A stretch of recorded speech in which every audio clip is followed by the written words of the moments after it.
All right, we are recording. Hello, everybody. Welcome. This is Kim Shivler, and we are now in our several sessions into our Blab series on niching, which has been really exciting. And welcome.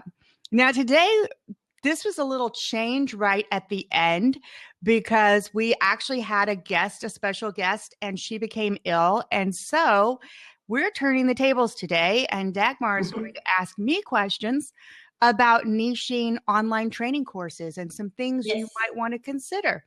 So I'm Kim Shivler, and I'm going to turn it over to Dagmar Gattel. Thank you, Kim. And thank you so much for everybody listening live or listening to the recording. Niching is a pretty interesting topic because you really can niche everything, especially online. I'm so excited that Kim will share with us today how she niches the online training courses, because so many times you hear, oh, you can create a course in 2 days, but then you create it and nobody buys it from you, right? And what I see a lot of times, the reason for this is the people don't understand what you offer, or they don't understand when they buy it, how to use it. So that's really where Kim absolutely is the expert. If you look for Kim, I will introduce her in a few minutes with her bio. And just something about me, I'm Dagmar Gattel. I'm an SEO expert. And I passionately believe in making money and making a difference in the world as possible.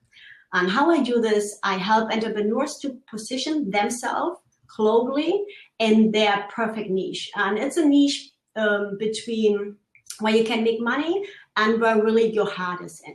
So, but let's start with Kim, because that's really what we are all today about.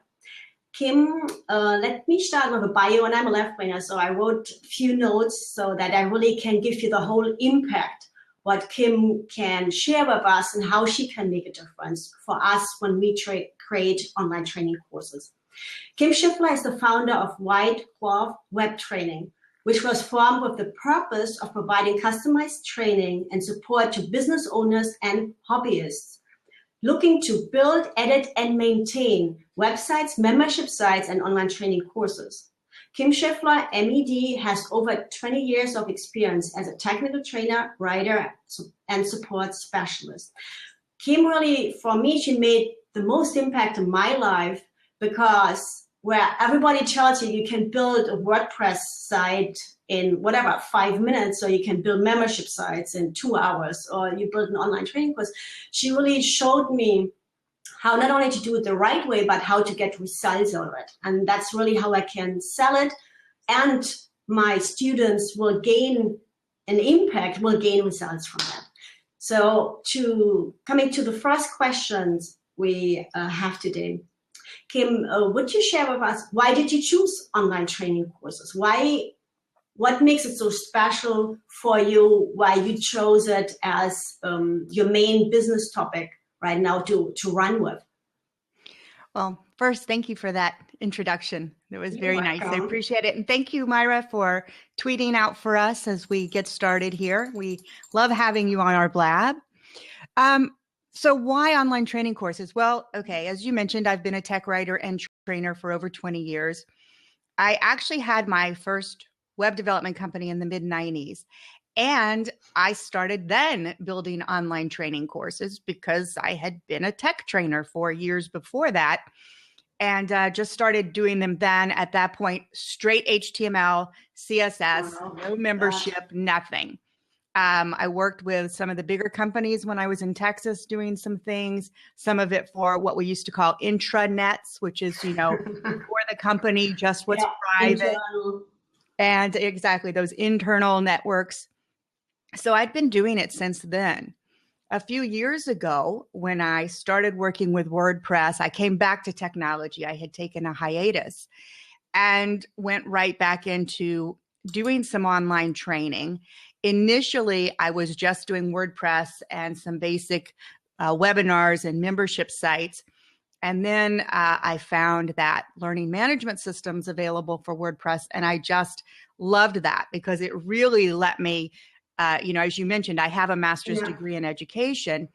So I knew what was missing as far as just trying to string together private content in a membership site. I really wanted to be able to do more automated courseware, quizzes, more interaction, because that's really what online courses are about. They're about increasing interaction between you and your student, your customer, so that you can teach them something that they can then go and complete. Okay, so that's always, we're going to be working towards a goal that the student does something. Mm-hmm. So just preaching at them, doing just video is not really truly a course. And that's one of the biggest mistakes I do see when people do courses. They pop up 4 videos and they say, here's my class, I'm going to sell it to you. That's a YouTube channel. Yeah. It may be good information, but it's really not a course. Right, because it's only information. Right. It's not leading to anything. It's just great to know about it. Exactly. And in fact, I heard a great quote. Derek Sivers was being interviewed by Tim Ferriss the other day, and he said, information is not the problem. If just information was the problem, we'd all be billionaires with 6-pack abs. Right? Easy. Because the information's there. It's the doing it. You don't know it till you do it. And so an online course has to focus on setting the goal, getting the information to them in a way that they can then do it. And then they've learned it. So when you say setting the goal, just define which goal. Well, it's going to depend on your course. Okay. So for example, my course, and we laugh because you made the point that people just tell you, oh, you can build the site in 5 minutes. All the time. I break it down, but I actually do have a class called How to Build a Website in 8 hours or less. Yeah, but that's a difference between 5 minutes and 8 hours. And I even set the expectations in that 8 hours. You are not going to have a big, huge, beautifully completed site. You're going to have a basic structure to build on. You know, you're not going to build your whole be all end all site in 8 hours, but you can have a structure to start building on. So the goal for that course is that at the end of the 8 hours, the end of that course, you have a basic structure website up and running. As long as you've got that done, you've learned what you needed to do for that class. And then we move on to another class as we take it further. And one of the mistakes people make is they try to teach everything in their brain that they've learned over years and years and years in one class. And people can't take that in and actually learn something, and successfully learn it and engage with it if you try to give them everything at once. Right. And if you think about it, that's a lot of times what happens, right? So we all buy online training courses everywhere. Like I have endless, and then I never got started, or I just do them at the beginning, but then I don't go through the end. So what I'm learning from you really is like, I think that making it easy to digest and the engagement part makes a huge difference. Absolutely. Absolutely. You want to, one of my big things when I teach is we talk about breaking it down, breaking it into little bite-sized pieces so that, and every little thing should feel like a win to the student, right? Yeah. Every little checkbox should feel like a win because that keeps them motivated. It keeps them, especially with my situation where I'm teaching a technical topic and a lot of people are nervous about technology or computers or, I really need to make it's scary. it right. So you need to make it where they feel like they're really succeeding. And then, yes, that interaction can help just keep them going. And that's where, again, I think it's a failure to just put out something that is, just a video, just a teaching at you, speaking at you, because you're going to lose interaction. Mm-hmm. And that doesn't mean I do get people calling me and they say, oh, but I'm looking for more passive income. So I don't want to be there every day. Doesn't mean you have to be there every single day. It just means that you need to have some touch points of interaction. The cool thing is with courseware, some of those touch points can even be automated. So for example, when you take my course, you pass a quiz, you get a little achievement, you get a little message and some points. And there's a interactive piece there, even though I'm not sitting online watching as you take that quiz, because that's the beauty of online courses. We don't have to be in the room with them. Yeah. And I think what you just said, that's a ticket. Let's just let's just stay and discuss it for a few seconds before we go to the next question. It's all about praising people, because guess what? Nobody has to do it. I mean, so when they take our online courses, they really do something great for themselves, but also they give us recognition. They give us the appreciation that they find our course, our content valuable enough to pay us for that and to implement it. And I think the praising part is really important, because where else do you get praise today? Nowhere. Everybody tells you work faster, do more. So I think it's very nurturing and great if you can implement something like this in your online training course. I absolutely agree. And I even think that praise is more important for people, because so many people I meet, some of us were geeks and we liked going to school, etc. But a lot of people didn't. And a lot of people had bad experiences in school. And unfortunately, a lot of teachers made things like quizzes punitive instead of part of the learning environment. So, I actually have people, as you said, they don't have to take this course. They're doing it to better themselves and their business, but they still get like nervous about taking a little quiz. So giving them that support and that praise helps, look, in fact, one of mine does come back that says, congratulations, you made it. And I think it's a survey. It's not even like right or wrong. And then the little achievement has, yay, quizzes aren't that scary. Yeah. Because people do, they still, some of us have that, like you're being judged almost, or fear that you're being judged, as opposed to a good teacher and a good instructor and a good course is there to serve you, the student, the customer. It's part of customer service and support. It's not what a lot of us think of as school. What you've got this teacher, and it was more of a, and we all had to go to school, so it was a different situation. Yeah, and also if you see the trend, right? The trend is really everybody is so overwhelmed, is so in 1,000 directions pulled in, right? Mm-hmm. So like I have it, and I know you have it too. Our clients, a lot of times they come back and they think, or they appreciate we are life coaches too, because you always have, you can have a bad day, or you can just struggle with something. And then it's just great to get this recognition. If it's an automated one, it doesn't matter, because our brain cannot separate the automated recognition or the personal recognition. We observe it as something we did well. And that helps us to get to the next step, because going through an online course, why do so many buy an online course and then never finish it? Buy another online course, never finish it, because there is the hope that this course will make a difference. But if the course is not structured right or not niched right, mm-hmm. then you will never get to the end. Let's go to the second question. So let's talk about niching, right? Niching in an online training course. Would you recommend that somebody builds an online training course just for marketing or not? Not for the broad topic of marketing. Mm-hmm. I would break it down. For one, if you'll remember, I said you can't take 20 years of knowledge and shove it into one course. So marketing, pardon me? Into 1 hour. Right. It's going to be too much.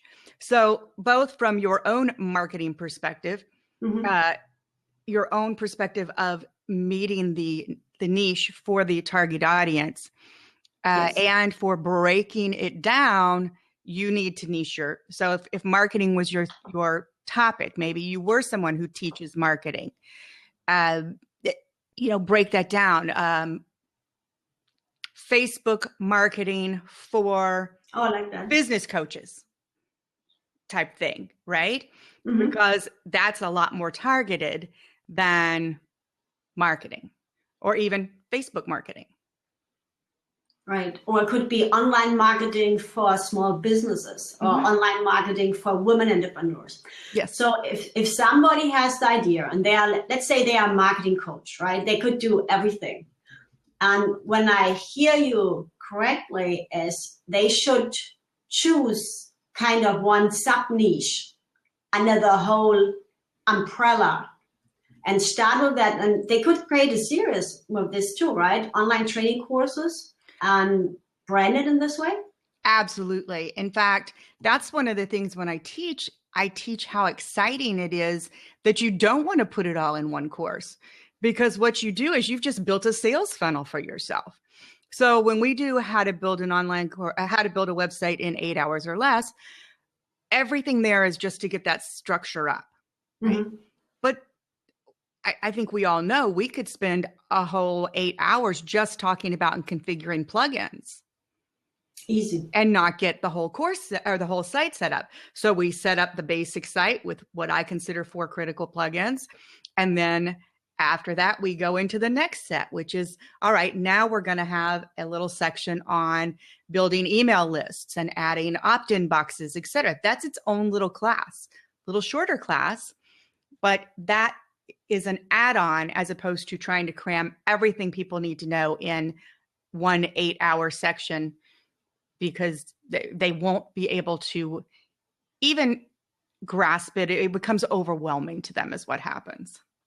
Yeah, I don't see that you can serve your students by putting all the content you have just into the training and just focus on selling it to them and making money. Because if they don't get results, they will never come back to you, because it's not a one-time satisfaction. As you want to build up a tribe and fans and followers who come to you for all the different products and programs and services you provide, right? Yes. Yeah, exactly. I mean, one of the big reasons I think you should build online courses, if you are any level of coach or someone who has something to share with the world, is that it's huge for tribe building. And we're all searching for that 1,000 true fans, so to speak. And that was a great blog post from 2008 about if we find those true fans that buy everything we do, share everything we do, engage with us, that's when we can go out and actually make a significant living online. And online courses are great for that, because not only do they allow you to really teach someone something that they can then complete and see the end results. And that doesn't mean that someone can't read a book and figure out how to do something. They can. But there is more interaction in a course. Even if it's automated, there is a perceived extra touch point than just a PDF or a book or, even a private membership area.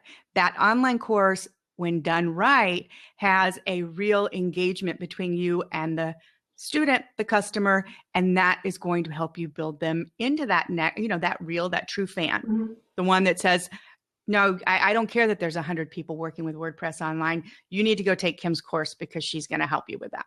Absolutely. What you just said, right? It's proven that when we use all our senses, right? The hearing, the seeing, and kind of the touching, so that we just learn better. And by reading a book, it's a lot of information, and I love it. I read books all the time, and I love PDFs, but it does not give me the urgency to take action. It does not make me doing anything. And then for me as a left brainer, when I see it in front of me, it's so much easier to follow as when I just read it in a book and read the instructions in words only. Mm-hmm. Absolutely. And it's funny. It's there's an argument within the instructional design community on whether or not we truly have different learning styles. That's what they used to say. Some people are more visual, some people are more audio. And there's a big argument. Is it really a style or is it a preference? Who cares? But what we do know is that when you're touched on many different points, as you said, you learn better, because we are not single focused people. We want to see and hear and touch. And then of course, it's when we complete what we were supposed to learn, that we truly have learned it. Yeah, absolutely. And just yesterday I had a coaching session with a client, and I showed her something on Skype. And she said, let me do it on my own several times so that I can really anchor it. And that's what it is. Yeah. That I really can anchor it. And I think having online training courses where I can watch something again and again and again, whenever I have time, whenever I need it, and perhaps it's just a reminder, but I think it's so beneficial. And I know you help your students really break it down in small increments, right? It's not like a 2-hour video, what you suggest somebody does. Absolutely. As I mentioned, we break it down, and I recommend that videos and sections be no more than 10 minutes, 12 at the most. And that ties into multiple things and multiple learning reasons for it. As far as, first of all, we're all busy. Right. Most of us don't have time to sit and watch a full hour video every time, we sit down. So by learning in small sections, we have that time. We can make that time. I can make that 5 minutes. 2, by breaking it down to where, like, for example, say you took my How to Build an Online Course. Mm-hmm. First, we are going to put this plugin in. Okay, so we've all installed the plugin. You've got a little checkbox you can do. You feel good about yourself. Oh, I like that. Right. I like the checkbox. Then the next one is, now we're going to do the settings. Okay, that's done. Checkbox. So it's part of the bite-sized pieces. And then there's a huge, huge part for that. And that is very popular now, is a concept of just-in-time learning, as well as what's called micro-learning. And what that is one, most of us can't just go out and pick a PhD or something and go do it. We're business owners. We're busy. We have to learn what we need when we need it. And so that's just in time, right? When you need, if you're getting ready because you now want to build an online course, now you need to come and learn it. But also, there are so many little tiny things going on with everything we do every day that most of us can't hold all of that in our brain. So what's very popular, and when you build a course, an online course, if you really want to benefit your students, keep this in mind, is they may want to just quick reference things. I don't keep in my mind how to spin up a new option within some of my courseware all the time. You do it so often, you're going to just learn it. But frequently, when you go off to do something, if you have it broken down into little bits where you can search for and find what you want really fast, you know that, hey, I don't have to pressure myself to remember that. Next time when I need it, it's there. I watched the video for 1 minute and 47 seconds, and boom, I just learned to do it again. Yeah, I like that. And I can get it done. So it takes pressure off of learners. I like that, because at the end, for me, it's all about getting results, right? Mm-hmm. And executing it. And I don't have the time to watch a half an hour video if I don't know what to expect in the video. Right. So by having these 10 minutes increments, I think it's tremendous just to focus on one video at a time. Yeah. So it really is.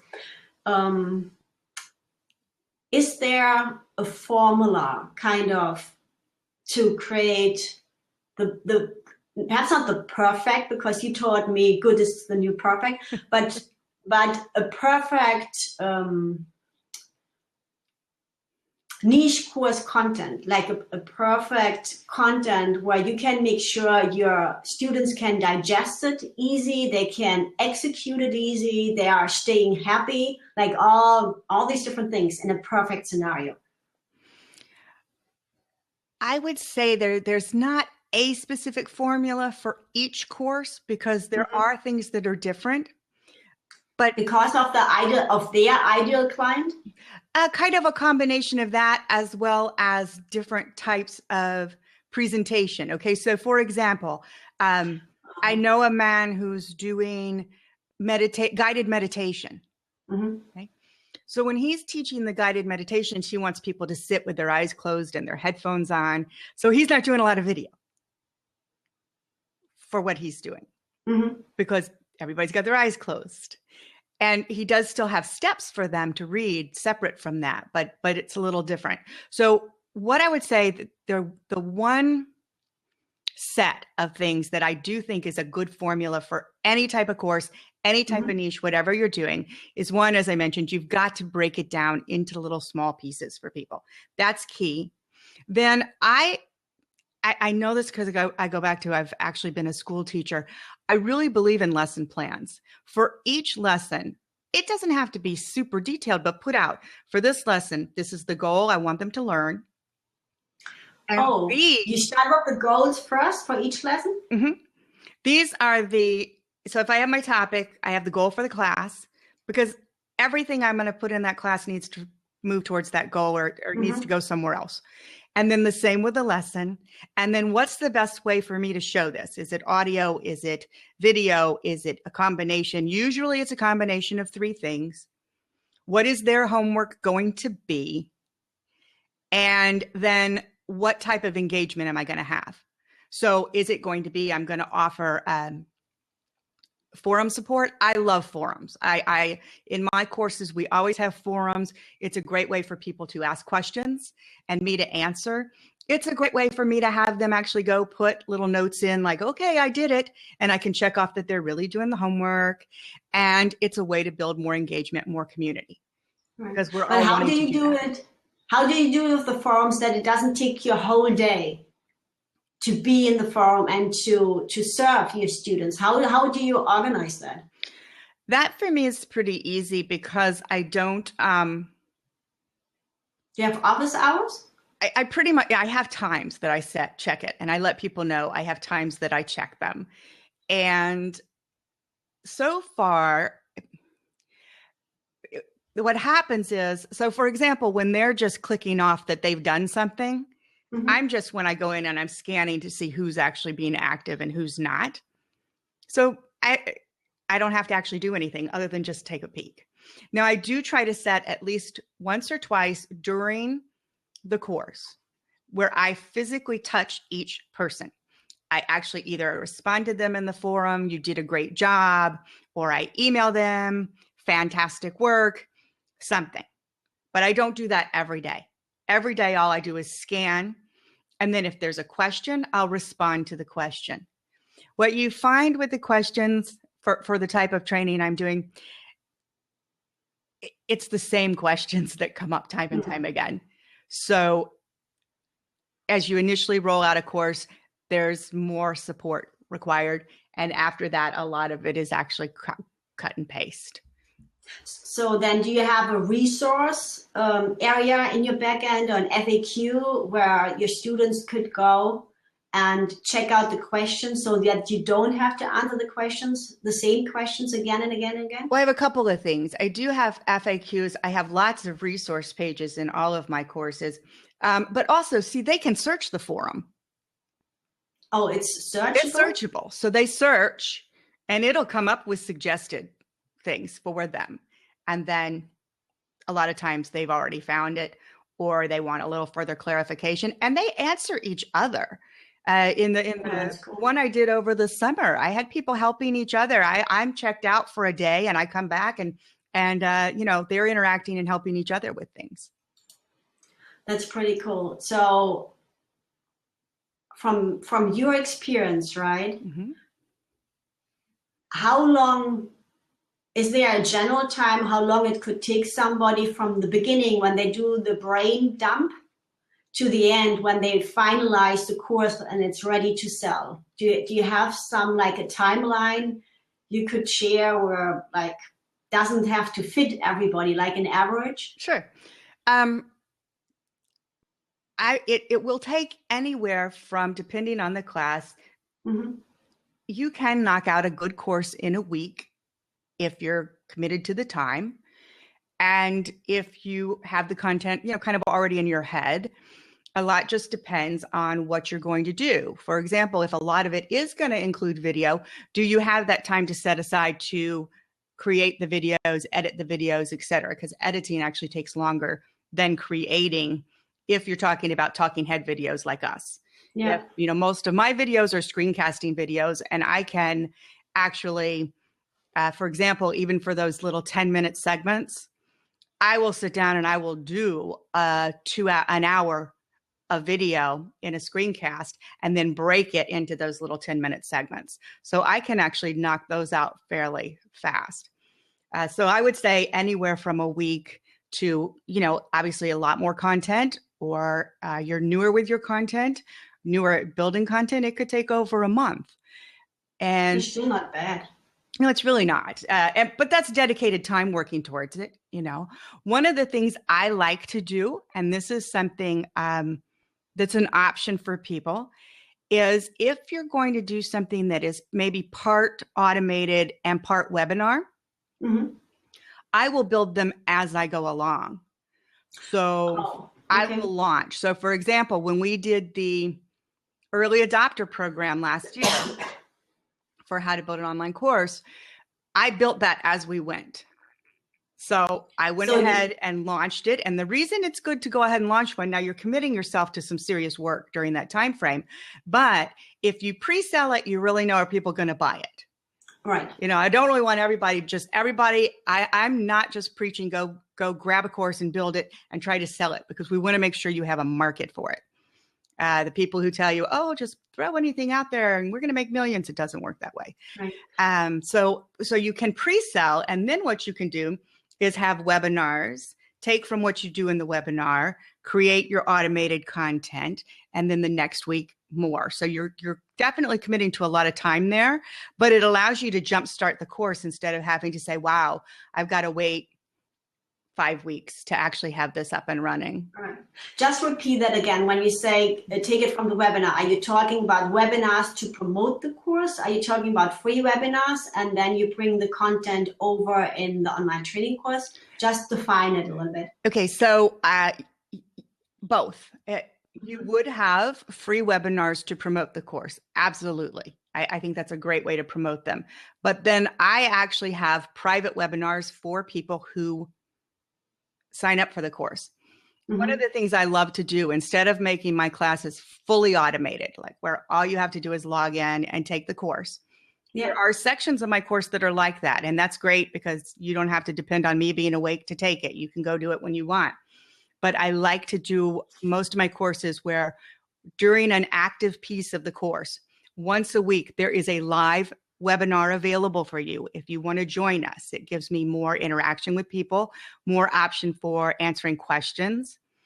And I actually go on, I create a presentation, we go through it. Sometimes I share screens, and I take that then, and it does go into the automated training. So if you didn't make it, you can always catch it at another time, but it does give you options to have more face-to-face with me without me committing to, 8 hours a day of actually being available. Right. And just what you said, right, from a niching perspective or from a search perspective, right? So more specific, you niche your online training course, so easier it becomes for you to set up your webinar, because you would, for example, you're not reaching people who are looking for marketing advice, right? So you would reach people looking for online marketing advice for business newbies. So more specific your niches, so higher will be the conversion when people come to your free webinar and buy your course, but also then in the course, I think their learning experience, their results, and their satisfaction is so much higher just because their expectations are fulfilled, right? Yes, absolutely. The more you niche anything, and I know for you, you're usually talking to people about niching it because of the search engines and being found and being seen as an authority. Yeah, and the user intent, right? So what do I expect? Like marketing, if I just do a free webinar about marketing, like I tell you, there will be 1,000 people and everybody has another expectation what this marketing webinar will be about. Exactly. So you're from a customer support and customer service experience, doing that niche is going to allow you, like you said, to make sure you're going to convert better, but two, you're going to give them the experience they were looking for, which gives you more longtime customers. And face it, it makes it feel more like an interaction, right? Because if I know that you're interested in online courses for, we're going to talk about how to build an online course if you're a personal trainer, fitness professional. Mm-hmm. If I do that level of course for that group, the fitness professionals, then they really look at it and go, wow, she really knows me, not just general Right. how to build an online course. And that is something right now, just so you know, right now, my how to build an online course has been more generic on building online courses so that I could find more of the niches that were resonating with me. Mm-hmm. But in the future, I will have little sidebars of building online courses for personal trainers, building courses for life coaches, building online courses so that we can really look at how they can market it, their best times to go to market. Yeah. Because there are changes, different times of year are, for example, fitness professionals. If you're a personal trainer, right now is a great time to be marketing because everyone just made that New Year's resolution that this is the year they're going to lose that 20 pounds, 30 pounds, eat right, quit smoking, whatever it is, right? The day before Thanksgiving is not when most people run out to join the gym. So, right? So if we niche it properly, it really can help us both when not just reaching our target audience, but when to market. When is my strongest time of year to get my perfect customer? Yeah. Yeah, absolutely. When you think of courseware, like for the niched course content, what are courseware offers which you would prefer over other ones? Well, I don't believe there's one perfect thing for everybody. Mm-hmm. But for me personally, I break them into two arenas. One are, do you have a WordPress website and do you want to put it into a WordPress website? Then there are three that I work with that are all three excellent, but they each have their own, strengths and weaknesses. So I have a pretty thorough planning guide where if someone wants a WordPress site, we take them through that guide and make sure that they're picking which one is going to work best for them. And I teach all of them so that I can make sure I reach all of those audiences. Now, there's the other person. I don't want to deal with WordPress. I don't want to put anything else into my installation. I would like to go use a third-party, fully hosted system. Mm-hmm. And the two main ones I work with there are Udemy and Teachable. Now, Teachable is fully hosted. It's very easy to use. And yet you own everything. You market it however you want. It's just like having it in your own site, except that it's third party and you don't have to deal with updating it, managing it, etc., configuring it. Udemy is a little bit different. The benefit of Udemy is it's a marketplace. So if you get it published in Udemy, you get to play in their marketplace, in their sandbox. And so you have the potential of being found by other people. It's kind of like getting found in iTunes, right? If you're a podcast, people can search there and find stuff and browse things. The difference though is while you do own the copyright to your content, they have very specific rules about how you can market, things you can do, and they have to approve your course. So if they don't, you don't get to go live. So I try to cover both of those options for people who want WordPress and they want to put it in their installation. We've got that option. And for people who are like, nope, I just want to learn from you how to do content and I want to let them do it. I just want to learn how to use their third party. We cover that. Smart. So when you say that, then, and I like the example with Udemy because they have their specific target market too. So they're consciously will only accept training courses which fits to the niche they want to serve. When you think about that, is there a pitfall when you niche course content? Like, can you go too broad or can you go too specific? Can you lose people, or what should you have in mind to get around these pitfalls or overcome perhaps the pitfall if you're in? I think you'll easily be too broad. You're easily too broad. I'd say don't be too broad. As far as being too niched, I don't think it's possible in this, unless you truly have a niche where like there's one guy in the whole world that's interested in that, then please don't pick that niche. Okay, just please. But other than that, You're going to have a smaller market when you niche, obviously, but it is more targeting. Your conversion's going to be better. There also, here's what a lot of times when I work with people on niching, they don't get. A lot of times you could have 4 different courses targeted at 4 different niches, but that were not 100% 4 times the work for you. Like what you just said before with the online training courses for the different industries. Exactly. So when I teach an online training course, the way I'm going to teach, for example, the software is going to be the same no matter what. Mm-hmm. So even a lot of the videos and the text, particularly the text and the manuals, can just be reused, reused, reused. The messaging around it, the marketing around it, the examples I'm going to teach. If I'm teaching a personal trainer trying to get fitness customers, we're going to, or a nutritional specialist about food, we're going to use different examples than if I'm going to teach a life coach or a business coach or anybody who's doing their own types of marketing programs. We're going to use different examples, but a lot of the other stuff still can be reused. So it's not, 4 niches does not always equal 4 times the work. Sometimes it does, but not always.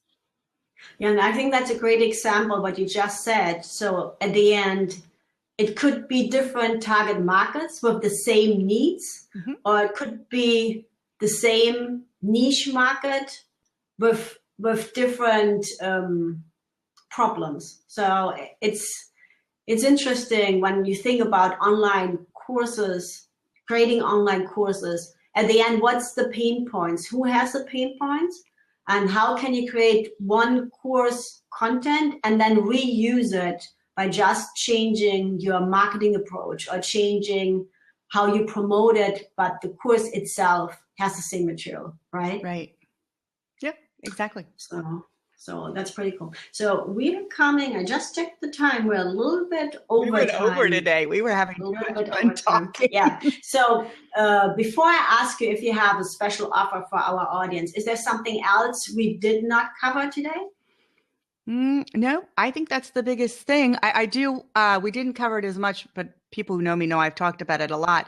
Now is really a good time. If you're interested in online courses and if you're interested in building your business, now is a really good time to do it because they're becoming more popular. There are more and more tools to help you and help you do it easily. And I don't mean, again, when I say easily, I do not mean a throwaway. It takes effort, absolutely. But it's not like several years ago, even where getting quality video was either very, very difficult or very, very, very expensive. Things have come down in price and software is available to help you and programs are available to help you. So it really is a good time there.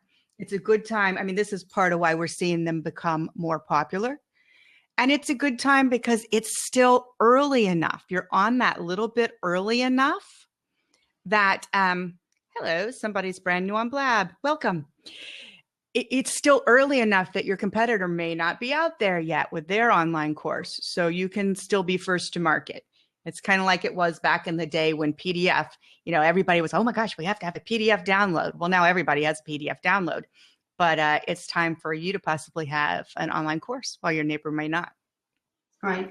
And share with us too what you tell me all the time. It doesn't mean because now it's the right time to create an online course, you can throw content in and people will buy it.